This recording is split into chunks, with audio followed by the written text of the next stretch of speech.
Hello friends, എല്ലാവർക്കും അർച്ചന ചേച്ചി LLBയുടെ latest episode റിവ്യൂയിലേക്ക് സ്വാഗതം.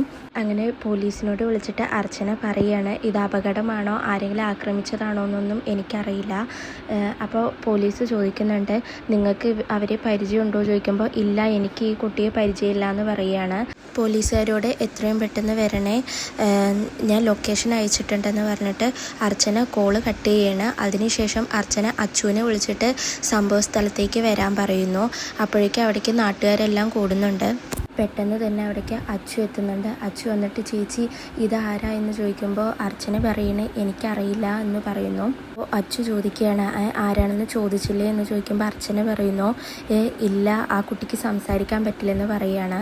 അച്ചു പറയുകയാണ്, ആക്സിഡൻ്റ് ആണെന്ന് കണ്ടിട്ട് തോന്നുന്നില്ല എന്ന് പറയുമ്പോൾ അർച്ചന പറയുന്നു, ഞാൻ പോലീസിനെ ആംബുലൻസൊക്കെ വിളിച്ചിട്ടുണ്ട്, അവരിപ്പോൾ എത്തുമെന്ന് പറയുകയാണ്. അതിനുശേഷം അർച്ചന കുറച്ച് വെള്ളം എടുത്തിട്ട് ആ കുട്ടിയുടെ മുഖത്തേക്ക് തെളിക്കുന്നുണ്ട്. അപ്പോൾ ആ കുട്ടി പെട്ടെന്ന് കണ്ണ് തുറക്കുന്നു. അതിനുശേഷം പിന്നെ ആ പെൺകുട്ടി അബോധാവസ്ഥയിലാവുകയാണ്. അപ്പോഴാണ് അർച്ചന പെട്ടെന്ന് ആ കുട്ടിയുടെ കഴുത്തിലേക്ക് ശ്രദ്ധിക്കുന്നത്. ആ പെൺകുട്ടിയുടെ കഴുത്തിൽ താലി കാണുന്നുണ്ട്. അപ്പോൾ കല്യാണം കഴിഞ്ഞതാണെന്ന് അർച്ചനയ്ക്ക് മനസ്സിലാവുന്നു. അപ്പോൾ അർച്ചന അച്ചുവിനോട് പറയുകയാണ്, നീ ഒന്നുകൂടി ആംബുലൻസിനെ വിളിക്കുക എന്ന്. അതിനുശേഷം അർച്ചനയും അച്ചുവും കൂടിയിട്ട് ആ പെൺകുട്ടിയെ ഹോസ്പിറ്റലിൽ എത്തിക്കുന്നു. ഹോസ്പിറ്റലിൽ എത്തിയതിനു ശേഷം അച്ചു അർച്ചനയോട് പറയുന്നുണ്ട്, ചേച്ചി വീട്ടിലേക്ക് പോയിക്കോളൂ, കുറച്ച് കഴിഞ്ഞിട്ട് ഞാൻ എന്താണെന്ന് അറിഞ്ഞിട്ട് അങ്ങോട്ട് വരാമെന്ന് പറയുമ്പോൾ അർച്ചന പറയുകയാണ്, ഇല്ല, ആ കുട്ടി ഒട്ടും ഓക്കെ അല്ല, ഞാൻ ഇവിടെ തന്നെ ഇരിക്കാം, എന്താണെന്ന് അറിഞ്ഞിട്ട് നമുക്ക് പോവാം എന്ന് പറയുന്നു. അപ്പോഴേക്കും അവിടെ പോലീസുകാർ എത്തുന്നുണ്ട്.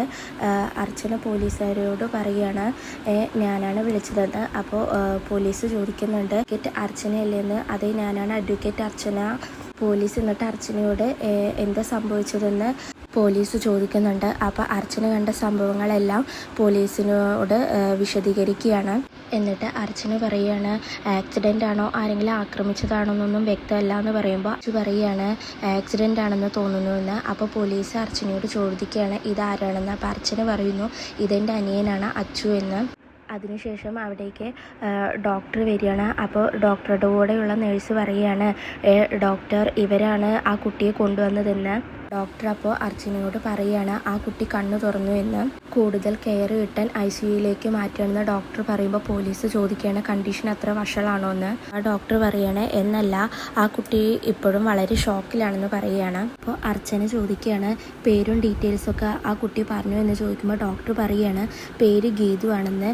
അതിനുശേഷം ഡോക്ടർ പറയുന്നു, നമ്മൾ കരുതിയതുപോലെ അതൊരു ആക്സിഡൻ്റ് അല്ല, ഗ്യാങ് റേപ്പാണ്.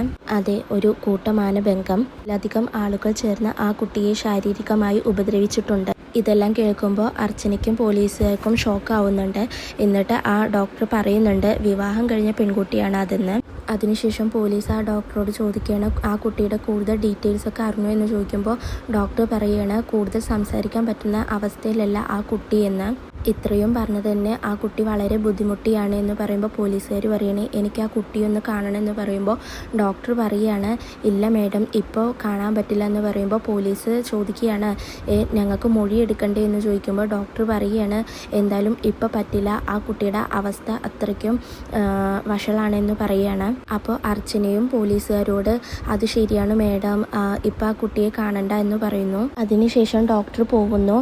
അപ്പോൾ പോലീസ് അർച്ചനയോട് ചോദിക്കുകയാണ്, നിങ്ങളാണോ അപ്പോൾ സംഭവം കണ്ടതെന്ന് ചോദിക്കുമ്പോൾ അർച്ചന പറയുകയാണ്, എന്ത് കണ്ടെന്നാ, ഞാൻ വാർഡ് മെമ്പറിൻ്റെ അടുത്തേക്ക് പോവുമായിരുന്നു, ആ സമയത്ത് വഴിയരികിൽ ഒരു കുറ്റിക്കാട്ടിൽ ആ കുട്ടി കിടക്കുന്നത് കണ്ടു, അതിക്ക് മുമ്പ് വേറെ ആരെങ്കിലും ആ കുട്ടിയെ കണ്ടോ എന്ന് പോലും എനിക്കറിയില്ല, ആദ്യം പോലീസിനെ അറിയിച്ചതും ആ കുട്ടിയെ മുൻകൈ എടുത്ത് ഇങ്ങോട്ട് എത്തിച്ചതും ഞാൻ തന്നെയാണ്. ഇതെല്ലാം അർച്ചന പറയുമ്പോൾ പെട്ടെന്ന് അച്ചു പറയുകയാണ്, ചേച്ചി ആ സ്കൂട്ടറിൻ്റെ കാര്യം എന്ന് പറയുമ്പോൾ അർച്ചന പോലീസുകാരോട് പറയുന്നു, ആ റോഡരികിൽ ഞാനൊരു സ്കൂട്ടി കിടക്കുന്നത് കണ്ടിരുന്നു എന്ന് പറയണം. അപ്പോൾ പോലീസുകാർ പറയുന്നു, എത്രയും പെട്ടെന്ന് നമുക്ക് സംഭവ സ്ഥലത്തേക്ക് പോകണം, വക്കീൽ കൂടി ഞങ്ങളുടെ കൂടെ വരണമെന്ന് പറയുമ്പോൾ അർച്ചന, ശരി, ഞാൻ കൂടി നിങ്ങളുടെ കൂടെ വരാമെന്ന് പറഞ്ഞിട്ട് അർച്ചന അച്ചുവിനോട് പറയുകയാണ്, അച്ചു നീ ഇവിടെ തന്നെ ഉണ്ടാവണം, ഞാൻ പോയിട്ട് വരാമെന്ന് പറഞ്ഞിട്ട് അവർ സംഭവ സ്ഥലത്തേക്ക് പോകുന്നു. അതിനുശേഷം മഞ്ജു രമ്യ കൂടിയിട്ട് അടുക്കളയിൽ ജോലി ചെയ്യുന്നതാണ് കാണിക്കുന്നത്. അപ്പോൾ മഞ്ജു രമ്യയോട്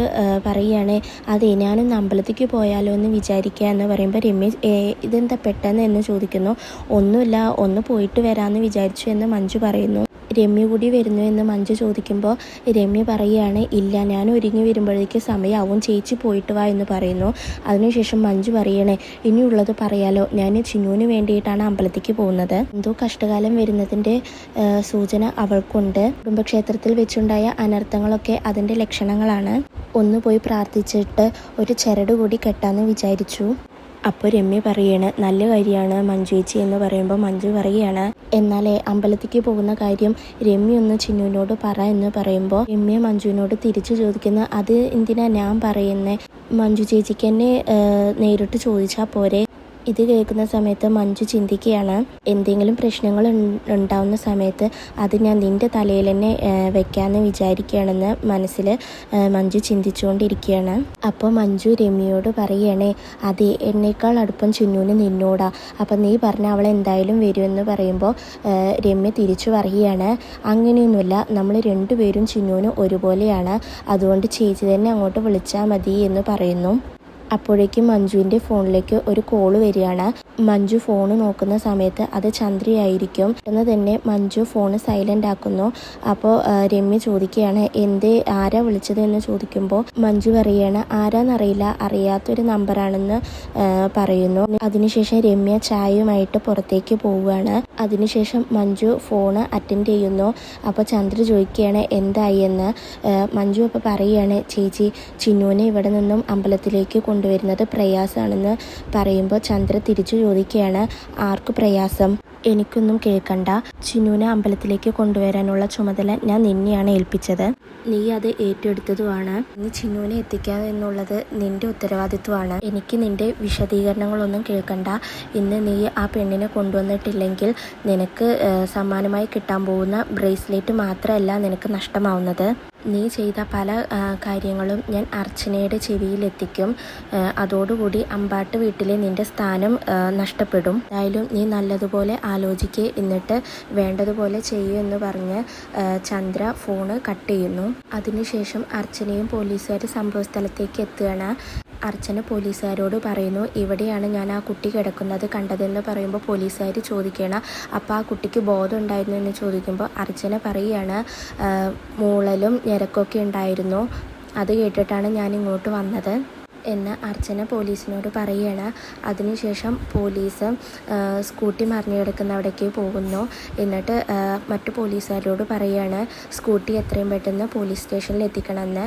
എന്നിട്ട് അവിടെയുള്ള നാട്ടുകാരോട് പോലീസ് ചോദിക്കുന്നു, നിങ്ങൾക്ക് ഈ സംഭവത്തെക്കുറിച്ച് എന്തെങ്കിലും അറിയുമോ എന്ന് ചോദിക്കുമ്പോൾ രണ്ടാൾക്കാർ പറയുകയാണ്, ഇല്ല, ഞങ്ങൾക്കൊന്നും അറിയില്ല മാഡം എന്ന് പറയുന്നു. അപ്പോഴാണ് അർച്ചന സ്കൂട്ടിയുടെ അടുത്തായിട്ട് ഒരു ID കാർഡ് കിടക്കുന്നത് കാണുന്നത്. അപ്പോൾ തന്നെ അർച്ചന അത് പോലീസിനോട് പറയുന്നു, മാഡം, ഇവിടെ ഒരു ID കാർഡ് കിടക്കുന്നുണ്ട്. പോലീസ് ആ ID കാർഡ് എടുത്തു നോക്കുന്നു. ആ ID കാർഡിലുള്ള പേര് രാജീവ് കുമാർ എന്നാണ്.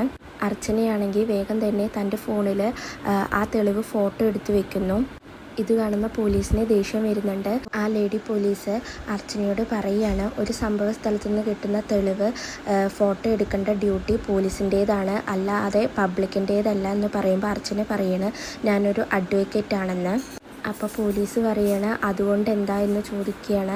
എന്നിട്ട് അടുത്തുള്ള പോലീസുകാരോട് ആ ലേഡി പോലീസ് പറയാണ്, നിങ്ങളിവിടെ എന്താ എടുക്കുന്നത്, ഒരു സംഭവം ഉണ്ടായാൽ അവിടെ എന്തെങ്കിലും തെളിവുകളുണ്ടോ എന്നല്ലേ ആദ്യം നോക്കേണ്ടതെന്ന് പറഞ്ഞിട്ട് ആ പോലീസിനോട് ദേഷ്യപ്പെടുകയാണ്. ഇത് ആരുടെ ID കാർഡാണെന്ന് എത്രയും പെട്ടെന്ന് കണ്ടെത്തണം, എനിക്കതിൻ്റെ ഡീറ്റെയിൽസ് കിട്ടണമെന്നും പറഞ്ഞിട്ട് ആ ലേഡി പോലീസ് അർച്ചനയെ നോക്കി ദേഷ്യപ്പെട്ടുകൊണ്ട് പോവുകയാണ്. അതിനുശേഷം അമ്പലത്തിലേക്ക് പോകാനായിട്ട് ഒരുങ്ങിക്കൊണ്ടിരിക്കുന്ന ചന്ദ്രയാണ് കാണുന്നത്. ആ സമയത്താണ് അവിടേക്ക് ആര്യ വരുന്നത്. ആര്യ ചന്ദ്രയോട് ചോദിക്കുകയാണ്, അമ്മ എങ്ങോട്ടാണ് പോകുന്നതെന്ന് ചോദിക്കുമ്പോൾ ചന്ദ്ര പറയണ അമ്പലത്തിലേക്ക് തൊഴാൻ പോവുകയാണെന്ന്. ഞാനും കൂടി വന്നോട്ടെ എന്ന് ആര്യ ചോദിക്കുമ്പോൾ ചന്ദ്ര പറയണ, എന്തിനാ വരുന്നത് മോളെ, ഞാൻ പിന്നെ കൊണ്ടുപോകാമെന്ന് പറയുകയാണ്. അപ്പോൾ ആര്യ ചോദിക്കുകയാണ്, അമ്മ അമ്പലത്തിലേക്ക് തൊഴാൻ പോവുകയാണോ അതോ ആ ചിന്നുവിനെ കാണാൻ പോവുകയാണോ എന്ന് ചോദിക്കുന്നു. അമ്മ എന്തിനാണ് ആ ചിന്നുവിൻ്റെ പുറകെ കൂടിയിരിക്കുന്നത്? അച്ഛൻ്റെ ശത്രുവാണ് ആ ആദിവാരിയായ അർച്ചന, അമ്മയുടെയും ശത്രുവാണ്. നിങ്ങൾക്ക് രണ്ടുപേർക്കും അവരോട് പകരം വീട്ടണം എന്ന് പറയുമ്പോൾ ചന്ദ്ര പറയാണ്, മോൾക്ക് എന്താ കാര്യമെന്ന് അറിയാലോ, പിന്നെ എന്തിനാ ചോദിക്കുന്നേ? നീ പറഞ്ഞത് അത്രയും ശരിയാ, എനിക്ക് അവരോട് പകരം വീട്ടണം. നിങ്ങൾ രണ്ടുപേരും കൂടി അവസാനം ആ ചിന്നുവിനെ ഇവിടെ കൊണ്ടുവന്ന് താമസിക്കോ? എനിക്ക് അതാണ് അറിയേണ്ടതെന്ന് ആര്യ ചോദിക്കുമ്പോൾ ചന്ദ്ര പറയാണ്, വിജയേട്ടന് അങ്ങനെ പ്ലാൻ ഉണ്ടാവും ചിന്നുവിനെ ഇങ്ങോട്ട് കൊണ്ടുവരണമെന്ന്. പക്ഷേ എനിക്ക് അങ്ങനെയല്ല. ചന്ദ്രകാന്തം വീട് നിനക്കും ആരോമലിനും താമസിക്കാനുള്ളതാ, അല്ലാതെ അവൾക്കുള്ളതല്ല. ഞാൻ എന്തായാലും അവളെ ഇങ്ങോട്ട് കൊണ്ടുവരാൻ സമ്മതിക്കില്ല. അഡ്വക്കേറ്റ് വിജയശങ്കറിന്റെ പിൻഗാമിയാവാൻ ഞാൻ ആ ചിന്നുവിനെ സമ്മതിക്കില്ല. അവൾ ഇങ്ങോട്ട് വന്നാൽ നരകം എന്താന്ന് അവൾ അറിയും. വിജയേട്ടൻ സദാസമയം അവൾക്ക് കൂട്ടിയിരിക്കുന്നില്ലല്ലോ. പൊരിക്കും ഞാൻ അവളെ. അലറി കരഞ്ഞുകൊണ്ട് അവൾ ഇവിടുന്ന് ഓടുമെന്ന് ചന്ദ്ര ആര്യോട് പറയുന്നു. ചന്ദ്രകാന്തം വീട് നമുക്കുള്ളതാ, മോള് ധൈര്യമായിട്ട് ഇരിക്കുകയെന്ന് ചന്ദ്ര ആര്യോട് പറയുകയാണ്. അതിനുശേഷം ICUയിൽ കിടക്കുന്ന ആ പെൺകുട്ടിയെ കാണിക്കുകയാണ്. അവിടേക്ക് ഡോക്ടർ വരുന്നുണ്ട്. ഡോക്ടർ ബോഡി പെയിൻ ഉണ്ടോയെന്ന് ആ കുട്ടിയോട് ചോദിക്കുമ്പോൾ ആ കുട്ടി ഡോക്ടറോട് തിരിച്ചു ചോദിക്കുകയാണ്, രാജീവേട്ടൻ എവിടെയെന്ന്. രാജീവേട്ടൻ ആരാ, തൻ്റെ ഹസ്ബൻഡാണോ എന്ന് ചോദിക്കുമ്പോൾ അതേ എന്ന് ആ പെൺകുട്ടി പറയുന്നു. അപ്പോഴേക്കും അവിടേക്ക് അർച്ചന വരുന്നു. പെൺകുട്ടിയോട് ഡോക്ടർ പറയുകയാണ്, ഇത് അഡ്വക്കേറ്റ് അർച്ചന, എന്നെ ഇവിടെ എത്തിച്ചത് ഈ വക്കീലാണെന്ന് പറയുന്നു. അപ്പോൾ ആ പെൺകുട്ടി അർച്ചനയോട് ചോദിക്കുകയാണ്, രാജീവേട്ടൻ എവിടെയെന്ന്. അപ്പോൾ അർച്ചന പറയുകയാണ്, ഞാൻ കാണുമ്പോൾ ഗീതു മാത്രമേ അവിടെ ഉണ്ടായിരുന്നുള്ളൂ എന്ന് പറയുന്നു. അവിടെ നിങ്ങളുടെ സ്കൂട്ടർ ഉണ്ടായിരുന്നു, പക്ഷെ ആളെ കണ്ടില്ല.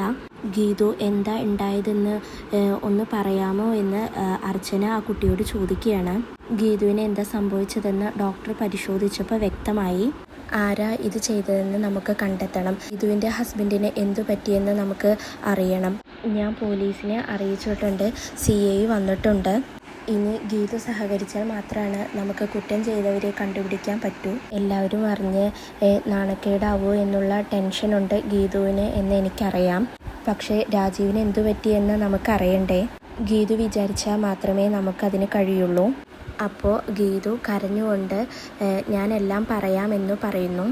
ഗീതുവും ഹസ്ബൻഡും കൂടി സിനിമ കഴിഞ്ഞ് വരുന്ന സമയത്ത് സ്കൂട്ടറിൻ്റെ ടയർ പഞ്ചറാവുന്നു. അപ്പോഴേക്കും രാജീവിൻ്റെ അമ്മ വിളിക്കുകയാണ്. രാജീവ് ഗീതുവിനോട് പറയുകയാണ്, നീ ഫോൺ എടുത്തിട്ട് കാര്യം പറ എന്ന് പറയുന്നു. അങ്ങനെ ഗീതു ഫോൺ എടുത്തിട്ട്, അമ്മേ സ്കൂട്ടറിൻ്റെ ടയർ പഞ്ചറായി, ഞങ്ങൾ വരാൻ ലേറ്റ് ആവുമെന്ന് പറയുമ്പോൾ രാജീവിൻ്റെ അമ്മയ്ക്ക് ദേഷ്യം വരുന്നുണ്ട്. ഇനി നിങ്ങൾ ഇതിലും വൈകിട്ട് വന്നാൽ മതി, അങ്ങനെയാവുമ്പോൾ നാളെ ഇവിടെ വന്നിട്ട് പകൽ മുഴുവനും ഉറങ്ങാലോ, നിങ്ങൾ എന്താ ചെയ്യുന്നു പറഞ്ഞിട്ട് ഫോൺ കട്ട് ചെയ്യുന്നു. അതിനുശേഷം രാജീവ് ഗീതുവിനോട് പറയുകയാണ്, നീ ഇവിടെ തന്നെ നിൽക്ക്, അവിടെ ഒരു വീടുണ്ട്, ഞാൻ അവിടെ പോയിട്ട് അവരോട് എന്തെങ്കിലും വഴിയുണ്ടോ എന്ന് ചോദിച്ചിട്ട് വരാമെന്ന് പറഞ്ഞിട്ട് ഗീതുവിനെ അവിടെ നിർത്തിയിട്ട് രാജീവ് ആ വീട്ടിലേക്ക് പോവുകയാണ്. അപ്പോഴാണ് അതുവഴി 3 ചെറുപ്പക്കാർ വരുന്നത്. ആ ചെറുപ്പക്കാർ ഗീതുവിനെ കാണുന്നു. അതിലൊരു ചെറുപ്പക്കാരൻ പറയുകയാണ്, നീ വേഗം വണ്ടി തിരികെ, എനിക്ക് ആ കുട്ടിയെ സഹായിക്കണമെന്ന് പറഞ്ഞിട്ട് അവർ 3 പേരും കൂടിയിട്ട് ആ പെൺകുട്ടിയുടെ അടുത്തേക്ക് പോകുന്നു. ആ ചെറുപ്പക്കാരൻ ഗീതുവിനോട് ചോദിക്കുകയാണ്, എന്തു പറ്റി, ഞങ്ങൾ സഹായിക്കാമെന്ന് പറഞ്ഞിട്ട് വേറൊരു ചെറുപ്പക്കാരനോട് പറയുകയാണ്, എടാ നീ ആ വണ്ടി ഒന്ന് നോക്ക്, എന്തു പറ്റി എന്നറിയാമെന്ന് പറഞ്ഞിട്ട് വേറൊരു ചെറുപ്പക്കാരൻ വണ്ടി നോക്കുകയാണ്. എന്നിട്ട് അയാൾ പറയുകയാണ്, എന്താ ഇനി ഈ വണ്ടി ശരിയാവുമെന്ന് തോന്നുന്നില്ല എന്ന് പറയുന്നു. അപ്പോൾ ആ ചെറുപ്പക്കാരൻ പറയുന്നു, അയ്യോ ഇനി എന്ത് ചെയ്യും, മോളെ നീ വന്ന് വണ്ടിയിൽ കയറ്, ഞങ്ങൾ നിന്നെ ഡ്രോപ്പ് ചെയ്യാമെന്ന് പറയുന്നു. അപ്പോൾ ഗീതു പറയാണ്, വേണ്ട ഞങ്ങൾ പോയിക്കോളാം എന്ന് പറഞ്ഞിട്ട് രാജീവിനെ വിളിക്കുന്നു. അതിനുശേഷം ആ ചെറുപ്പക്കാരൻ, എന്താ മോളെ നീ സഹകരിക്കാത്ത, ഞങ്ങളുടെ കൂടെ വായു എന്ന് പറഞ്ഞിട്ട് ഗീതുവിൻ്റെ കൈ പിടിച്ചിട്ട് കാറിനുള്ളിലേക്ക് കയറ്റാൻ ശ്രമിക്കുമ്പോഴാണ് അവിടേക്ക് രാജീവ് ഓടിയെത്തുന്നത്. രാജീവ് അവരോട് പറയാണ്, ഞങ്ങൾ പോയിക്കോളാം, നിങ്ങൾ പ്രശ്നം ഉണ്ടാക്കാതെ പോ, ഞാൻ ഇവളുടെ ഹസ്ബൻഡാണെന്ന് പറയുന്നു. അതിനുശേഷം ബാക്കി 2 ചെറുപ്പക്കാരും കൂടിയിട്ട് രാജീവിനെ പിടിച്ചു വെക്കുന്നു. മറ്റേ ചെറുപ്പക്കാരനാണെങ്കിൽ ഗീതുവിനെ കാറിനുള്ളിലേക്ക് കയറ്റുകയാണ്. അപ്പോഴേക്കും രാജീവ് മറ്റു 2 ചെറുപ്പക്കാരെയും തട്ടിത്തെറിപ്പിച്ചിട്ട് ഗീതുവിനെ രക്ഷിക്കാനായിട്ട് കാറിൻ്റെ അടുത്തേക്ക് വരികയാണ്. ഗീതു ആണെങ്കിൽ പെട്ടെന്ന് കാറിൽ നിന്ന് ഇറങ്ങിയിട്ട് രാജീവേട്ട എന്ന് വിളിക്കുകയാണ്. അപ്പോൾ രാജീവ് പറയണ, ഗീതു നീ രക്ഷപ്പെട്ടോ, ഞാൻ വന്നോളാം എന്ന് പറയുന്നു. ഗീതു കരഞ്ഞുകൊണ്ട് രാജീവേട്ട എന്ന് വിളിക്കുമ്പോൾ രാജീവ് പറയണ, നീ പോയിക്കോ, നീ പോയി രക്ഷപ്പെട്ടോ എന്ന് പറയുന്നു. അതിനുശേഷം ഗീതു പറയുന്ന കാര്യങ്ങളെല്ലാം കേട്ടുകൊണ്ട് ഷോക്കായി നിൽക്കുന്ന അർച്ചനയാണ് കാണിക്കുന്നത്. ഇതോടുകൂടിയാണ് ഇന്നത്തെ എപ്പിസോഡ് അവസാനിക്കുന്നത്.